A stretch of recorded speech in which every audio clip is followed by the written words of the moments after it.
You're listening to DraftKings Network.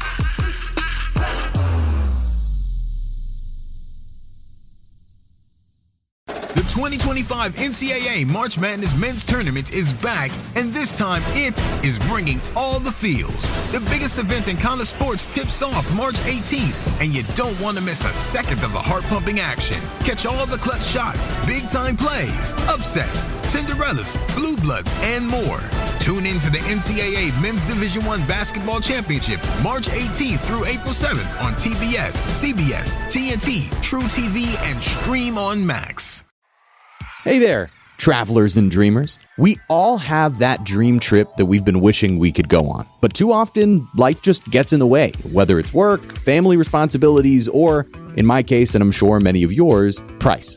But your dream trip doesn't have to stay a dream any longer, because Priceline is here to help you book it with millions of deals on hotels, flights, cruises, and rental cars. That bucket list destination? Yeah, it's a lot closer than you think. You know, I've been wanting to go see the Pittsburgh Pirates for a long time at PNC Park in Pittsburgh. That's like at the top of my list of bucket list destinations of baseball parks around the country. And because I now know about the type of deals that Priceline offers, I may pull the trigger this summer and go see those Pirates. Priceline makes it easy and stress-free to book a flight and a hotel so I can go see my team play live. With millions of travel deals like up to 60% off hotels, I know I'll be able to find great options even when I need to book last minute.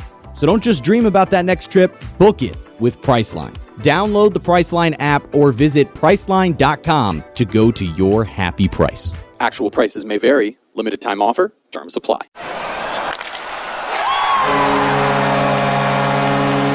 Welcome to the Hockey Show. My name is Roy Bellamy. David Dwork is to my left. He works for the Hockey News.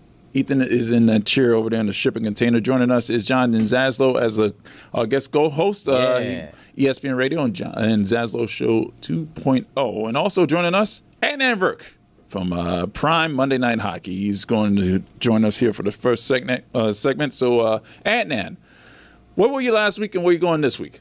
Roy, great to see you and friends, Dave, Zaz, Ethan. Good to be back here. My monthly appearance here on the Hockey Show. Was just back home in Toronto for the Leafs and the Flames. And God, I got to tell you guys, everyone's feeling a little tight up there in Toronto. Everyone's getting a little nervous. Only one win their last 6 games. Talking to Craig Berube at Morning Skate. Just got to get the puck in there, get going a little bit. And they looked great. Austin Matthews, who has had a precipitous decline, as you guys know, from 69 goals this season, you go to 24 entering Monday's play. I know he missed 15 games, but still hasn't been the same guy. If you look back at Bossy, Gretzky, Lemieux, Stamkos, anybody who scores 60 plus, they don't have that kind of a drop. So it's been concerning. What happens? Matthews scores 2, Leafs score 3 on the power play.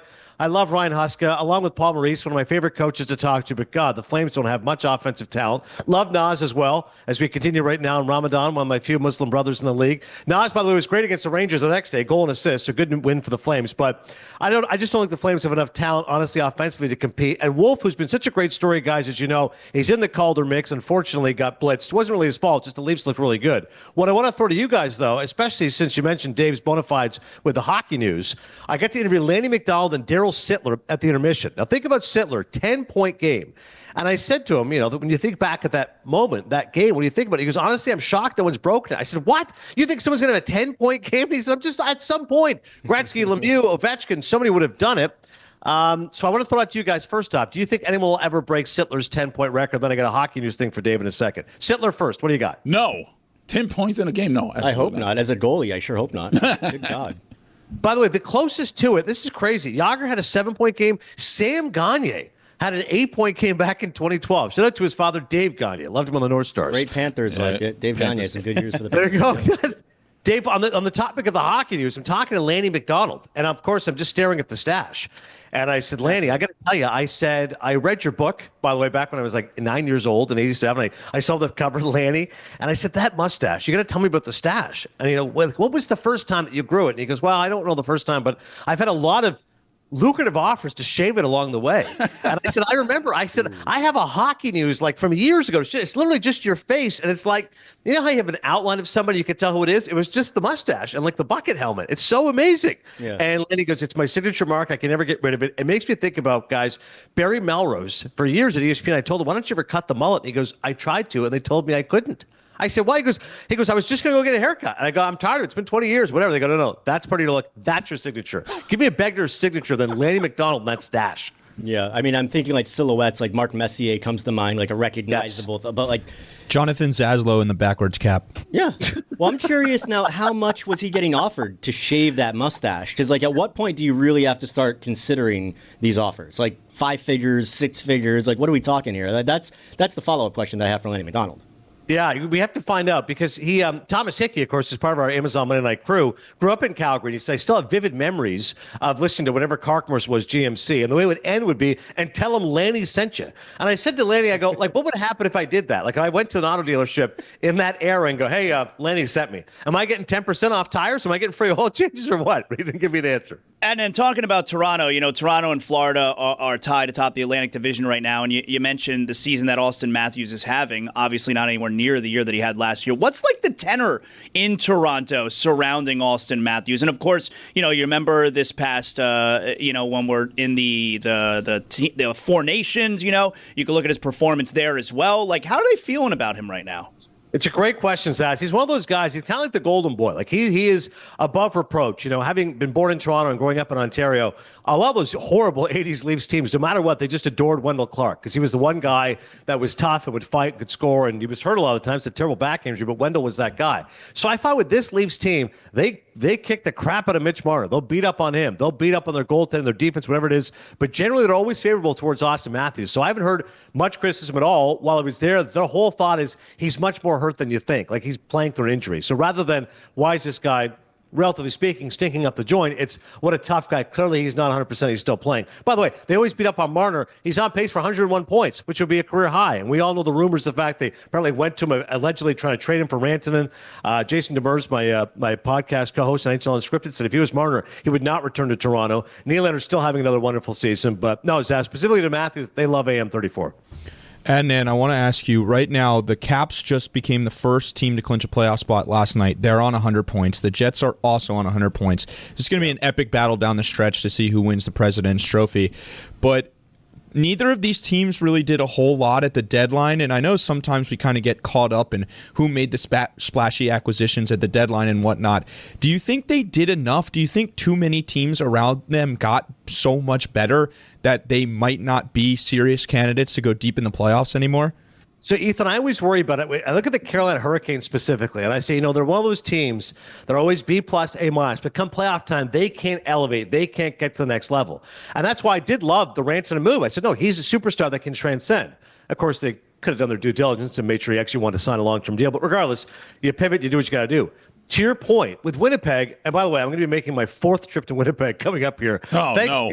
Yeah, I know, Roy. Thankfully, home game this Monday, by the way. We got Canucks Devils. We built it as the Hughes Bowl, and then Jack Hughes got hurt. But at least we get to see Quinn Hughes. So I'll just be driving to the Meadowlands here, 35 minutes in Newark. But the week after that, Denver. Can't wait to see the Avalanche. McKinnon, McCarr up close and personal. Then we've got Winnipeg, then Edmonton to close the Amazon schedule. Kings Oilers, as you got to know, the final game. But Ethan, to your point, Jets. I'm going to watch them again April 7th. And everything I keep saying about them is Hellebuyck's about to win his 3rd Vezina. They've got 3 great lines, solid defense. I love Morrissey. I think he's a top 10 defenseman. Scheifele, Connor obviously lead the attack. Power play's been a little quiet recently, and you wonder how important that is come playoff time because, you have to score goals at 5-on-5. You can't just rely on penalties. Less penalties are called in the playoffs.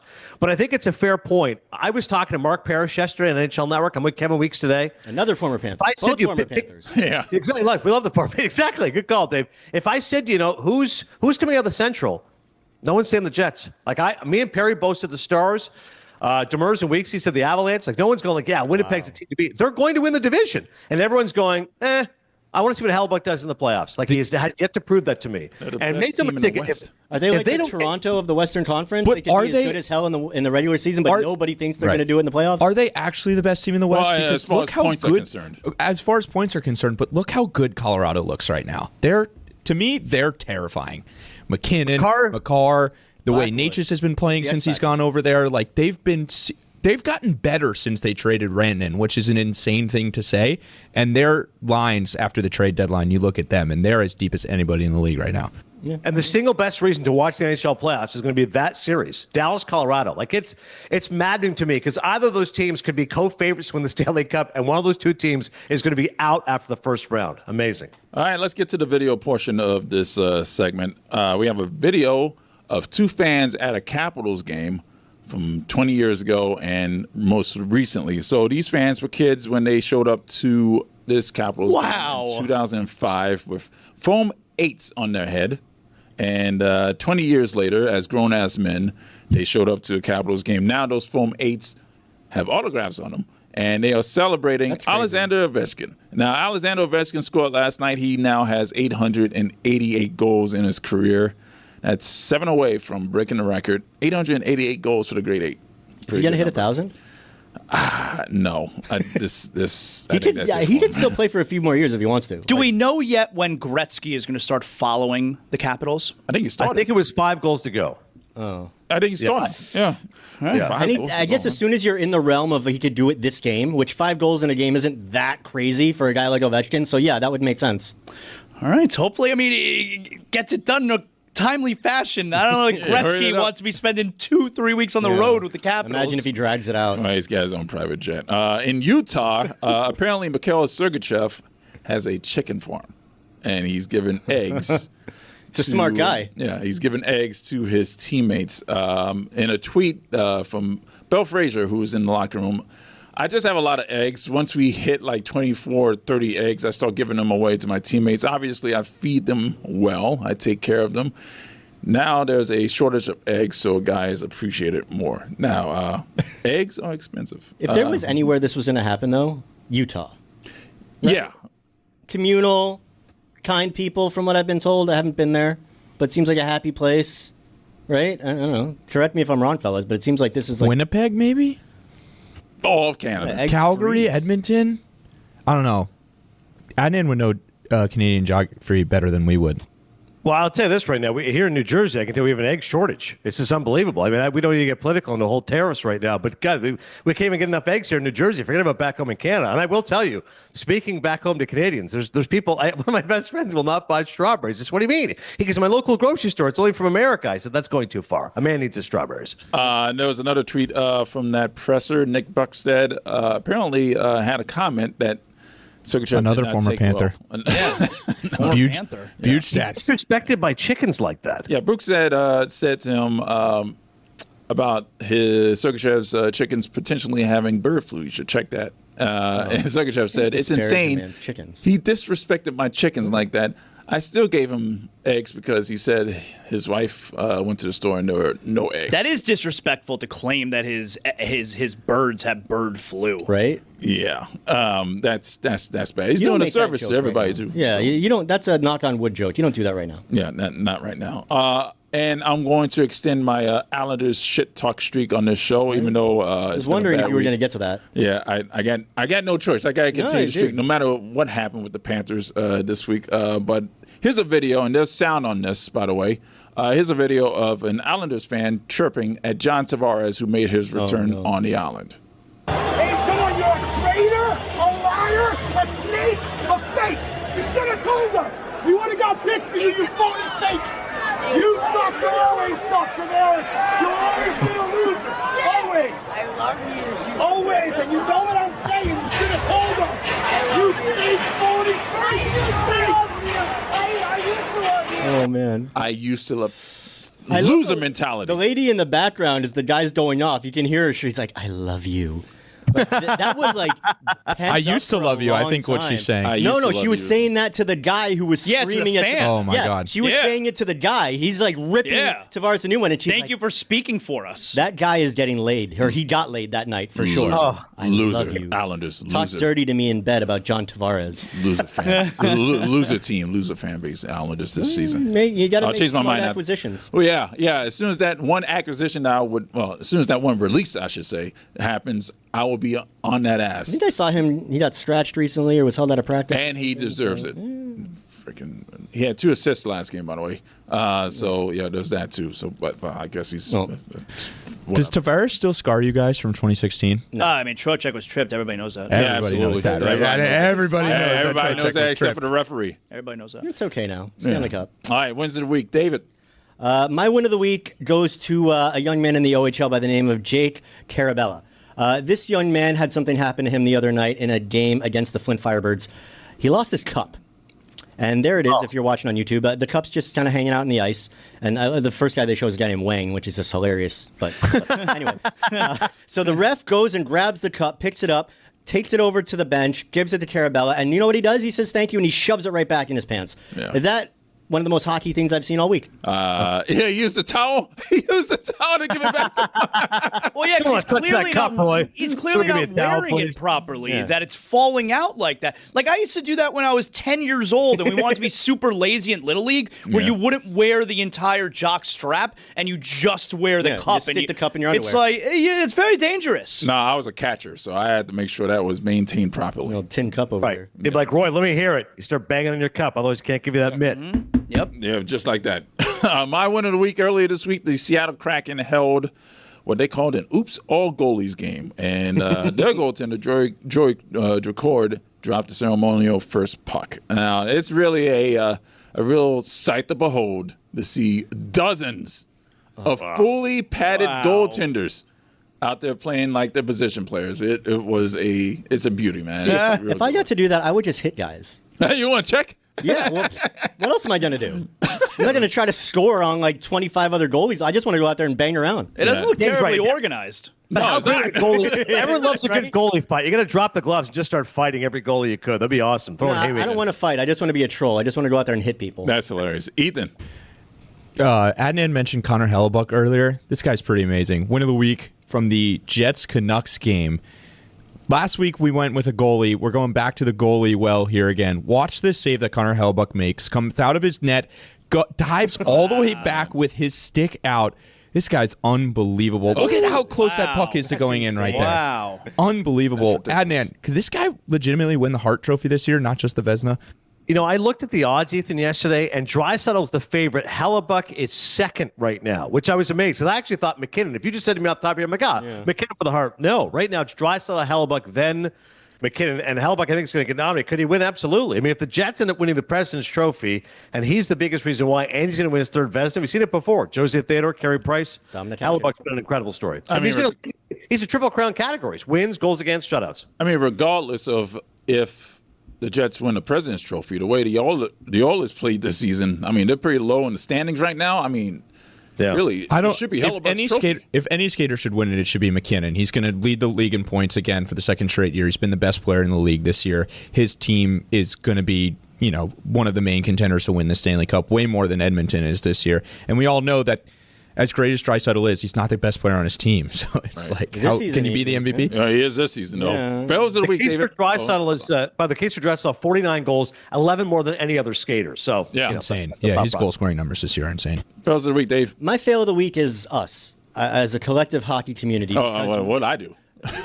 For our collective lack of an understanding of the man that is Matt Rempe. No. What are we doing with this guy? Is he a lug on the ice that just like runs into guys and gets called for penalties at this point? That's not interference. He's got speed. He's got hands. We just can never see them because he's out there like a freaking Frankenstein on the ice. He can't look at this. Look at this. Look how quickly he gets up the ice. There is skill with this guy, and we can't really see it because he's been branded and partially rightly so, but I just feel like there's more to the man than what we see. And now he's like the referees, every time he sneezes or he looks at a guy, he's getting called for a penalty. I don't know. Yeah, he's getting penalties called on him that are not actually penalties because he is who he is. So I just think there's more to Matt Rempe that meets the eye, and I think maybe we're starting to really push him into a corner, and maybe unfairly so. I don't know. My fail of the week comes from Avalanche Maple Leafs referee Kelly Sutherland. Oh, no. Wrong place, wrong time. He fell. He fell forward, and the puck stopped. Forward fast. And that's not the worst case because former Panther Stephen Lawrence came in and scored. Former Panther show On Mackenzie Blackwood.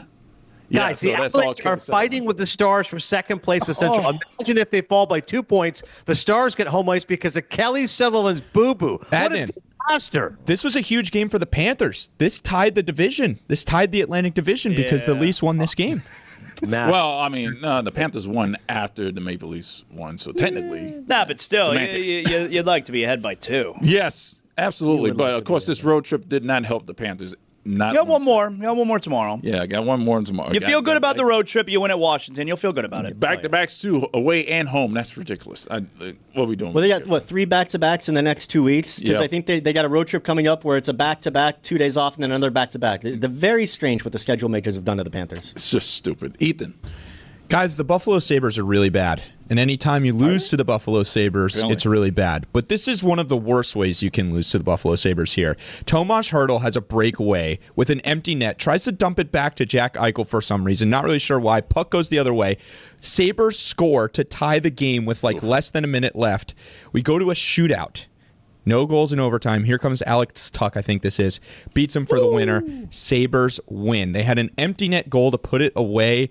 My fill of the week goes to the Vegas Golden Knights. And just to tell you how bad the Sabres season has been, there was an own goal on a delayed penalty when the Sabres played the Utah Hockey Club. And it didn't even go to the goalie. Like, if you score on yourself, the other goalie should get credit. No, it was a bad pass that went across the length of the ice. I think that's how the Utah Hockey Club scored their first ever goal in the preseason this year. It was a goal that was a bad pass into an empty net on a delayed penalty in the preseason. It's very appropriate for the former Coyotes. That's ridiculous. By the way, a good reminder for all the sports media out there, like Ethan pointed that out, Bruce Cassidy afterwards was asked by a reporter who simply said, empty netter, a couple of guys in the ice there, didn't score the goal. And Bruce paused and goes, is there a question in there?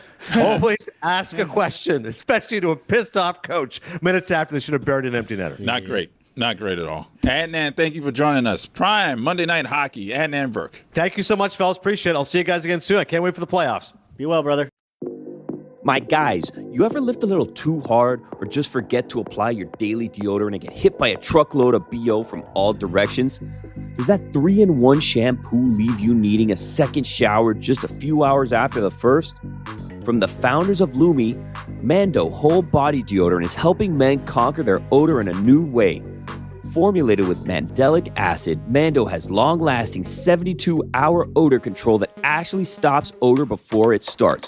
Best part is, you can put Mando everywhere. Pits, packages, feet, skin folds, back, knees, everywhere. To top it off, Mando's cologne quality scents were created with men in mind. Pro tip, try their best-selling scent, Bourbon Leather. It's a game changer. Once you experience fresher underarms, a fresher package, and fresher feet, you'll never go back. Here's a special offer. New customers get $5 off a starter pack with our exclusive code and link. Use code DLS at shopmando.com. SHOPMANDO.com. Man, my pits, my feet, my package, my skin folds used to be so stinky. Then I got Mando and poof! The stink was gone before it even started. Mando's starter pack is perfect for new customers. It comes with a solid stick deodorant, cream tube deodorant, 2 free products of your choice, like mini body wash or deodorant wipes, and free shipping. As a special offer for listeners, new customers get $5 off a starter pack with our exclusive code. That equates to over 40% off your starter pack. Use code DLS at shopmando.com. SHOPMANDO.com. Please support our show and tell them we sent you. Smell fresher, stay drier, and boost your confidence from head to toe with Mando.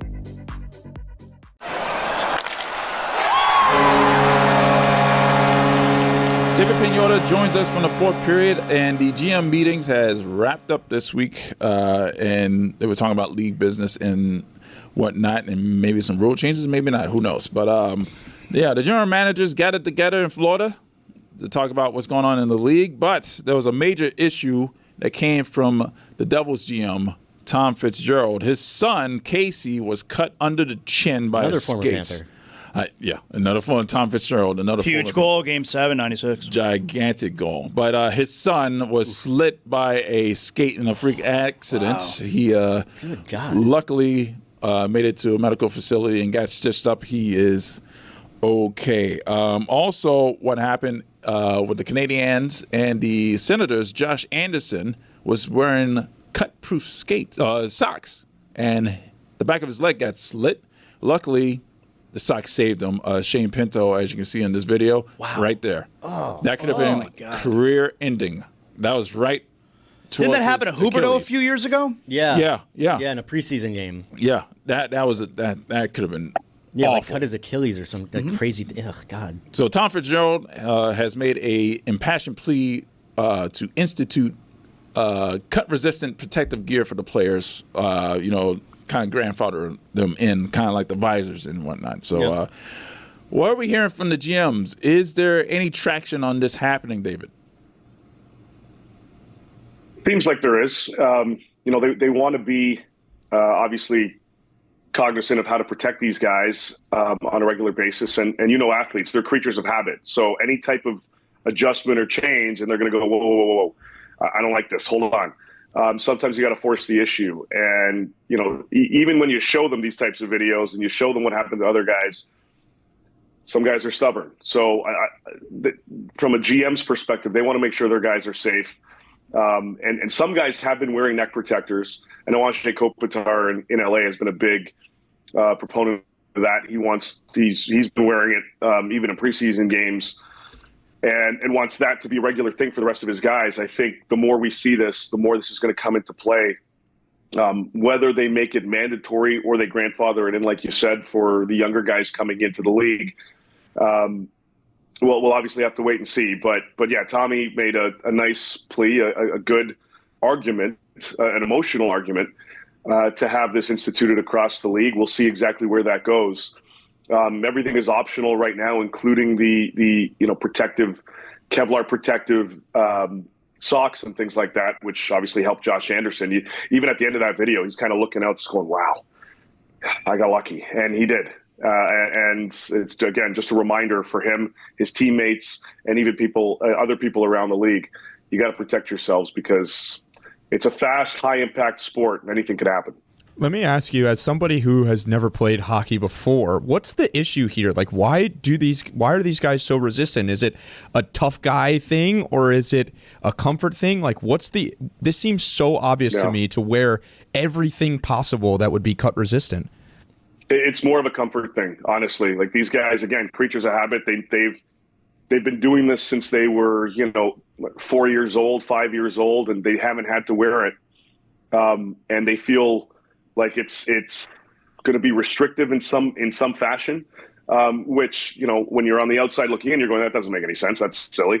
But when you're playing it, and you have to put something else on that you're not accustomed to or used to, it's in the back of your mind. Eventually, I think it will get pushed in fully across the board. But until then, you're going to see a little bit of resistance from the players and them wanting it to be their choice, which I get to a certain extent. But I think eventually this is going to be a mainstream thing in the National Hockey League.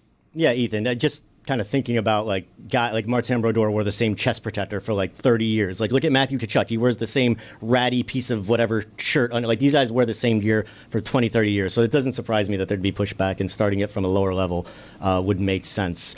But Dave, I wanted to talk to you about something else that kind of came out of the GM meeting. Something that I've been clamoring about for a while, and it sounds like it's not going to happen, is an extension of the 3-on-3 overtime from 5 minutes to 10 minutes, just because I think it would cut out like 95% of shootouts, which I think we'd all be in favor of.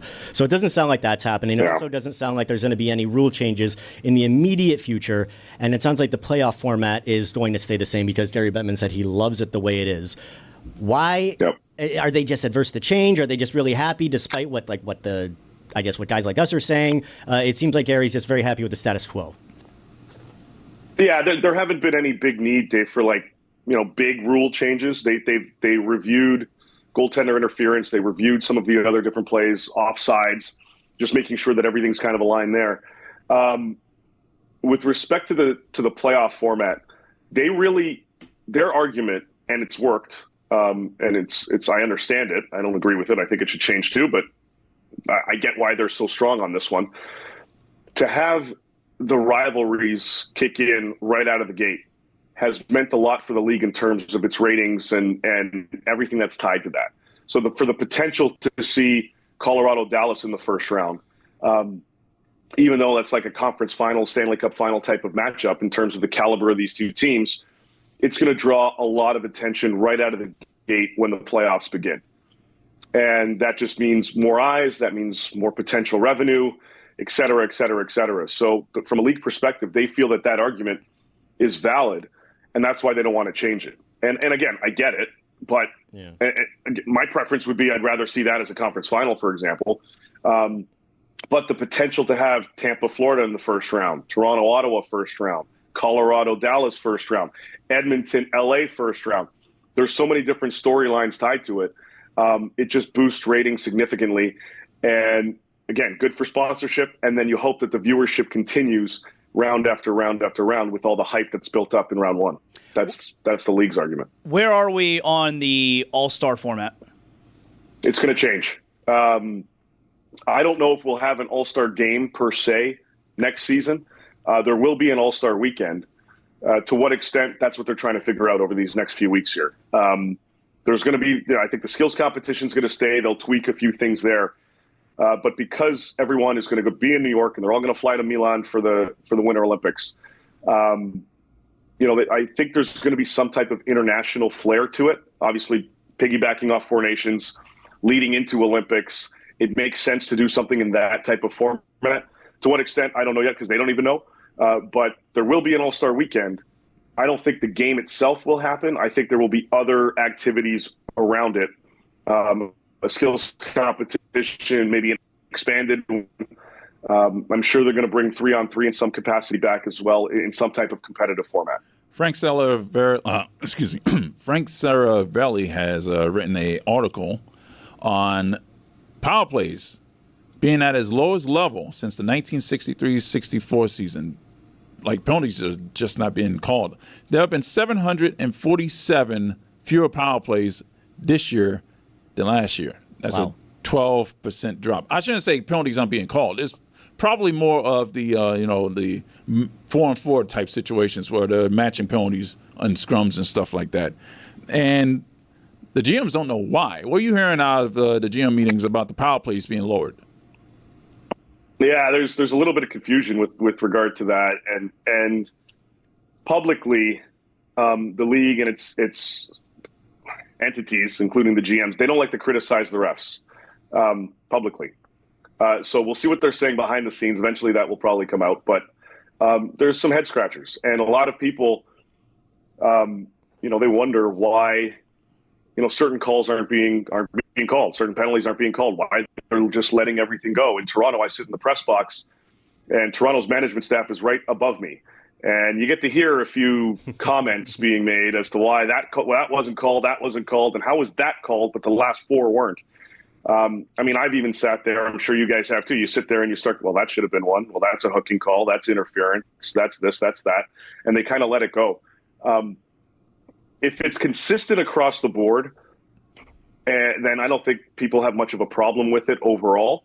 But if it varies game by game, then that's where the concern really starts to factor in.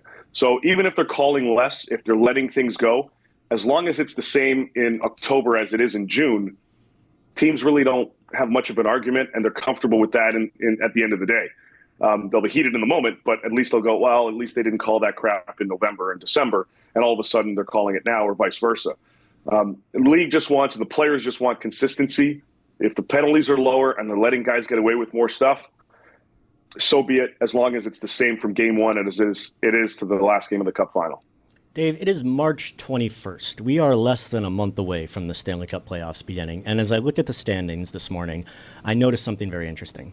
I noticed that all 7 Canadian teams are either in a playoff spot or within 2 points of a playoff spot. So we've got a legitimate chance of having all 7 Canadian teams in the playoffs, which would give your nation basically a 50% chance of winning the Stanley Cup for the first time in, 50 years. How long has it been? 93? Since 1993. 32? So been a while. What's the excitement level up in your neck of the woods? Are they getting jacked up generally? I know that it's very compartmentalized with who roots for who, but it seems like this should be the time for Canadian hockey fans.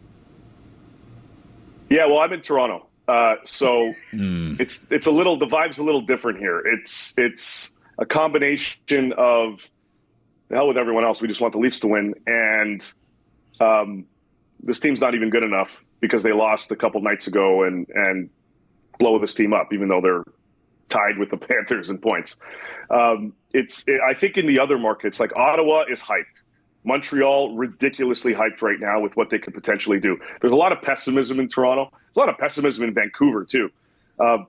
They're very similar in that respect. Edmonton's hoping that McDavid and Draisaitl are healthy as they're getting looked at, I think, today as well. So they're hyped. They want a chance at the Stanley Cup again, but they want to make sure their guys are good. And Winnipeg is just, I mean, they're rolling and they're waiting for game 83 because that's what they're so focused on postseason play that they just want that to get going. I think more Ottawa, Calgary, Montreal. Those are the markets where everyone's really hyped up about the potential of making the playoffs because the Habs weren't expected to. Calgary wasn't really expected to this season. And Ottawa was hopeful. But there needed to be a lot of things to go right for the Sens, and they have this season with Travis Green behind the bench. So I think it's more of a selective market-wide type of excitement and exuberance for the potential of making the playoffs in those three markets versus pessimism in Vancouver and Toronto and expectations in Winnipeg and Edmonton at usually a pretty consistent high. Which Canadian teams would the Toronto Maple Leaf fan root for to bring the cup back to Canada? Ooh. That's a great question. That's a really good one. I would imagine definitely not Montreal. Right. Probably not Ottawa. Like, what was it like in the Stanley Cup final last year? I think they were kind of like, all right, cool, we'll watch. And, the Blue Jays suck, so they couldn't deal with that in the summer. I think half of them were cheering for Edmonton, and the other half were like, whatever, we just like hockey, go Florida. Like, how mad were people, though, when the cup went in the Atlantic Ocean? Like, was there a day of mourning in Canada when that happened? There was like a collective sigh, like a hand on the chest. Matt, what are you doing? And then they're like, okay, it's safe, it's good, we're okay. I think that was the cup keepers' reactions too. When that happened outside Elbow Room. But it was like there's a crazy passion for the sport and for everything tied to it, but it's also like market driven. In Toronto, I'm sure there were more fans cheering for Edmonton than there weren't. I would imagine Calgary would be the same. Vancouver, I don't know if Toronto would be all on board with that. And definitely Winnipeg, I don't think they would care. But definitely they don't want Montreal and definitely not Ottawa getting anywhere near a Stanley Cup. The cup run that the Habs were on in 2021 when they lost to Tampa and beat Toronto in the first round, that was all hands on deck. Just anything against the Habs works well for Toronto fans. All right, a couple of questions before we get out of here. Did the league talk about Donald Trump's idea of having a NHL KHL All-Star game? And where are we on the CBA? I mean, there's an influx of money coming in for the league, so is there a league peace right now? The NHL KHL stuff, that's never going to happen anytime soon. There you go. Thank you. So that's really the end of that. With respect to the CBA, I've never seen the NHL and NHLPA so harmonious before. Ooh. Going back to like the 2003-4 lockout or 4-5, whatever it was, and the previous one, and I've never seen it. Even in the last regime, the tensions were always high. Like you'd have to walk on eggshells talking about it. I've talked to Gary Bettman and the Deputy Commissioner Bill Daly and the Executive Director of the NHLPA Marty Walsh and his number two and Ron Hainsey, former NHLer. Everyone's reaction has been, we're good. We'll figure it out. We're not too concerned about it. I've never seen that before. And keep in mind, they had to agree on everything tied to Four Nations because it was a joint venture between the NHL and NHLPA. They had to agree on bringing the World Cup back because, again, joint venture. And they did that relatively seamlessly. They had to agree on the cap numbers for the next 3 seasons and the projections that are moving forward. And they did. With relative ease. The negotiations, as Bettman said this week, are going to start in April, but they've had discussions across the board for the last little while, for the last several weeks. So I don't think they're at a point where these negotiations are going to have to fine-tune anything, because there will be some sticking points. I know the players are going to want to have a chat about expansion and where those revenues go, because right now that is strictly shared by the owners and the team and the leagues. Excuse me, the league and the teams argue that, well, we're giving you new jobs, so that's where your influx of revenue kicks in. But that's going to be a talking point, along with a few other things. But there's nothing pressing that is going to risk any pause in labor peace. The goal is to get something done this summer. Maybe, I mean, the very aggressive goal is to get something done by the Stanley Cup final. Again, aggressive, we'll see, but I would be shocked based on everything that's happening right now. I'd be shocked if by next season, at the latest, we don't hear that the league and the NHLPA have extended their CBA several years. Well, it sounds like good news coming out of Florida with the GM meeting. So, David Pagnotta, thank you for joining us. Thank you, David. Absolutely, boys. Hey there, travelers and dreamers. We all have that dream trip that we've been wishing we could go on. But too often, life just gets in the way, whether it's work, family responsibilities, or, in my case, and I'm sure many of yours, price. But your dream trip doesn't have to stay a dream any longer, because Priceline is here to help you book it with millions of deals on hotels, flights, cruises, and rental cars. That bucket list destination? Yeah, it's a lot closer than you think. You know, I've been wanting to go see the Pittsburgh Pirates for a long time at PNC Park in Pittsburgh. That's like at the top of my list of bucket list destinations of baseball parks around the country. And because I now know about the type of deals that Priceline offers, I may pull the trigger this summer and go see those Pirates. Priceline makes it easy and stress-free to book a flight and a hotel so I can go see my team play live. With millions of travel deals like up to 60% off hotels, I know I'll be able to find great options even when I need to book last minute. So don't just dream about that next trip, book it with Priceline. Download the Priceline app or visit Priceline.com to go to your happy price. Actual prices may vary. Limited time offer. Terms apply. Hey friends, it's Jer Bear here, and I'm here to tell you all about Boost Mobile, which is now a legit nationwide 5G network. So I must take a break from the jokes here for a second and put on my serious voice, because I would never ever joke about a 5G network that has invested billions building 5G towers across the country. Not even once. Not even if Mr. Boost Mobile himself asked me to. There is nothing funny about it. Boost Mobile is now a legit nationwide 5G network and also provides coverage across 99% of America. Seriously. Visit boostmobile.com or your nearest Boost Mobile store location to learn more. The Boost Mobile network, together with our roaming partners, covers 99% of the U.S. population. 5G speeds, not available in all areas.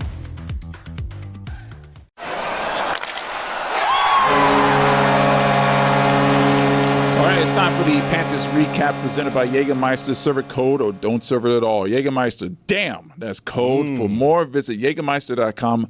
Drink responsibly. On Saturday, the Panthers played at Montreal, and that was terrible. Terrible, I tell you, it was bad. They looked uninterested in this game, but the Canadiens, they really put their best effort into that one. And the Panthers deserved this loss. Probably not as much as the Canadiens deserved that win, according to Paul Maurice, fellas. I mean, it was not a good game. No, the Panthers did not look like their usual selves. They weren't physical. They weren't really playing up on their balls of their feet. Montreal took it to them for a good 2.5 periods, and by the time Florida woke up, it was definitely too little too late. Yeah, it was a horrendous first period. And you know, maybe if after that first period they're only down 1-0, they're down 2-0, and you know, you're in the game, but then you get to a place in that third period you can't give up the next goal. They do. They lose 3-1. Yep. Yeah, it's one of those situations where you go down early and you go down by 2 goals, and then you spend the rest of the game trying to catch up. And they did. I mean, they put shots on net, and they put attempts at least on. They tried, but nothing doing. No, Sam Montembeault did look good in goal for Montreal. Another former Panther. Goodness gracious. I mean, it was bad. So that was Montreal. And on Sunday, again, the back-to-back, and this is a running theme for the Panthers for the rest of the season. They played the Islanders. Now, this loss, they lost 4-2, was probably the most angry I've been at this team in a very long time. And I'm talking about, we went to Edmonton twice and they lost. We flew 10,000. I don't want to hear you complain. I'm going to complain about this, goddammit. 15,000 miles, 10 cities to Edmonton and back. And they lost. And I wasn't as angry as I was when they lost to the Islanders on Sunday. And come on, man. They blew a 2-goal lead, just like they did in Boston. And, of course... Third period lead. Third period. Common theme here. Defense. Well, no, I mean... What's going on recently on defense? Kulikov got hurt. He left the game. They were down... Well, obviously Kulikov, big loss. But what's going on? I can't quite... Oh! That Ekblad guy. Yes, he matters. Yeah. He matters. For all those people that like to on Ekblad a little bit, give him, some flack for how he plays. Well, this guy is super important because, I mean, look at the way suspended. We don't know what he took. Yeah. Right. That's the other thing. It's like we don't really know how much of an impact this actually had on his play this year. He's been a great player for them for a long time. No, absolutely. And clearly he's really important because not only do they miss him, but we saw what Seth Jones was as a number one defenseman in Chicago, right? That was the whole thing when he came here was we thought him moving down the lineup in Florida would make him a more effective player. And he's been awesome since coming over, don't get me wrong. But now he's had to shoulder that load as the number one defenseman, and you got a 2-goal lead blown in Boston, a lackadaisical effort in Montreal, and then another 2-goal lead blown in the third period against the lowly Islanders, who they're hot right now. But I mean, it was ugly, and you see some of the things, even in that Toronto game, which was a great win for them. You saw, a pass go through a wide open lane that you don't usually see, where the defense is usually a lot sharper than that. So I think they really miss Aaron Ekblad, and hopefully he comes back ready to play, because he's going to be coming back for Game 3 of the first round of the playoffs. If they're in a 1-1 series, or even, God forbid, they're down 2-0 to Tampa, Toronto, Ottawa, like that's a big hole to dig out of, and they're going to need him to come back firing right away. I think it's going to be a blessing, actually, him missing all this time. Rest. I mean, yeah, he's going to come back a month off. Yeah. And we know what he's looked like, especially after they lost in the Stanley Cup Finals. He was super banged up, and now you're talking about another run into mid-June, and then you want Ekblad to play again the entire season. I mean, if this could happen to one guy who needs a little bit of rest here, I think it's going to wind up being a blessing in disguise for this team. And the other guy who's out too, Chucky. Like, I think Chucky is another guy who, with the physical way that he plays in the playoffs, obviously he's coming off an injury, so it's different, but getting him some time off to kind of get back to 100% is going to be huge for him in the playoffs, and I think he's going to have no problem coming back firing on all cylinders right out of the game. As far as Kulikov is concerned, Paul Maurice says that he expects Kulikov to return before the end of the regular season, which is, I hate that statement.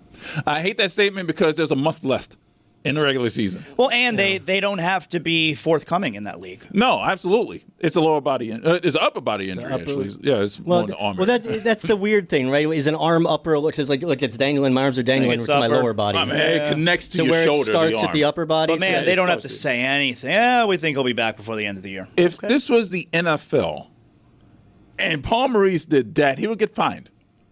Like there's different rules. There's different rules. They're operating within the rules that are made. Just like with Matthew Tkachuk and LTIR, they're not making the rules. Don't hate the player, hate the game. Yeah, I hate the player. It's just the fact that I don't know when he's going to return, and I hate that because now we got to rely on whoever the Panthers are going to send up from Charlotte. Oh, and who could that be? Tobias Bjornfot, Bigfoot, I think is the nickname I've heard once or twice, which is a pretty cool He was fine nickname. last night. Yeah. No, they like him. Yeah. They're going to shelter him. They're going to shelter him. Yeah, he needs real more good. seasoning. He needs a little more seasoning, but good that he's getting.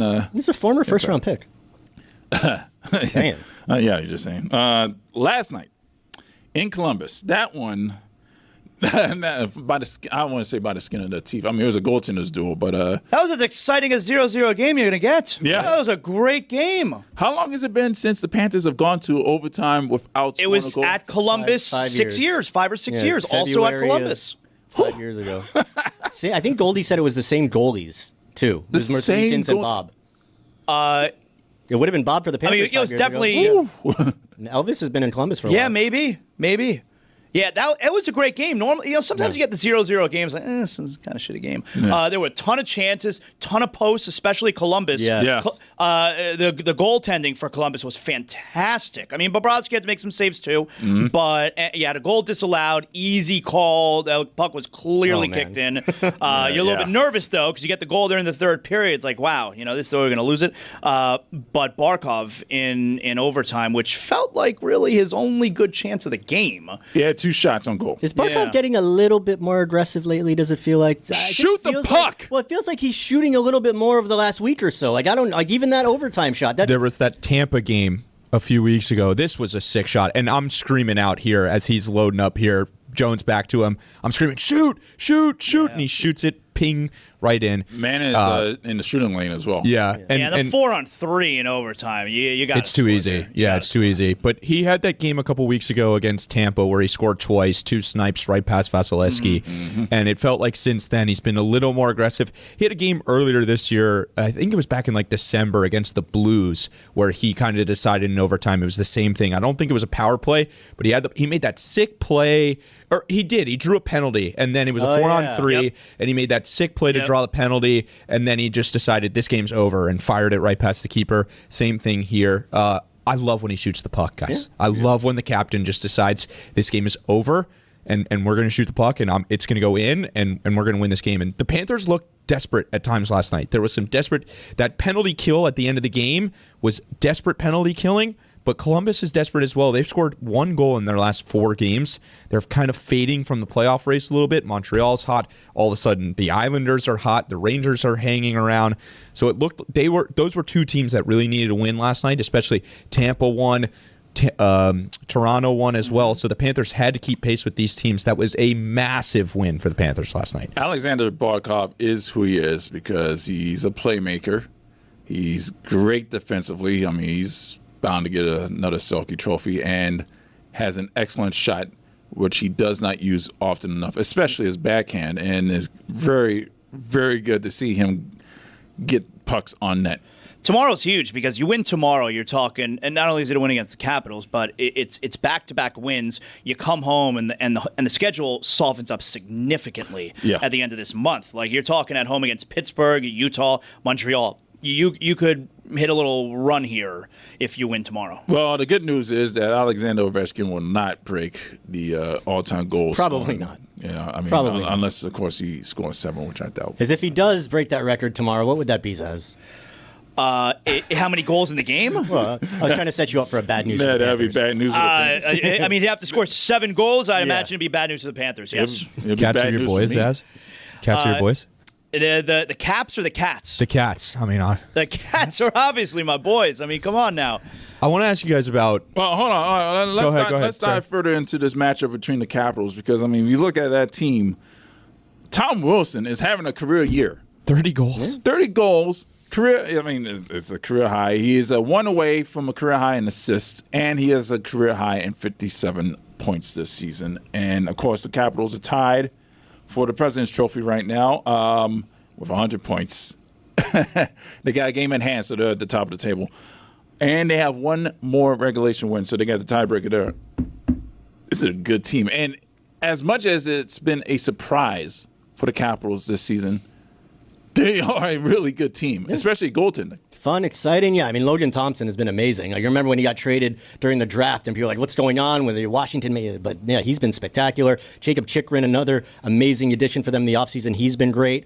But just a fun team to watch. I wonder, guys, how good are they going to be when the playoffs get here? Because I remember a Panthers team a few years ago, really fun, really exciting, a lot of end-to-end, a lot of high-scoring games. They didn't really fare that well once playoff hockey rolled we did around. not play well that series against Washington. So, and they won that series, and then they got swept by Tampa. So I'm wondering, is this Capitals team a playoff for real team, or are they a regular season for real team? David, I've got to take. Oh, no, it's a sports whisperer. It's Ethan. I've got to take. Making me uncomfortable talking making about it past the second round. What? Yeah. Really? Jägermeister, Jaeger bomb. Okay. It's an Ethan bomb. I'll tell you why. Carolina, I just think the teams around them got better, and they kind of held steady. And I understand not wanting to mess up the chemistry that you have on the team right now because things are rolling. I mean, they made Pierre-Luc Dubois into a good player, and he's been rejected everywhere he's gone. And all of a sudden, he's been awesome for them this year. I just think the teams around them got a little better. They're probably going to get a pretty favorable matchup in the first round. Montreal in the first round, Carolina in the second round, maybe? Yeah. If they get Carolina, I mean, I'm not a big believer in Carolina at all.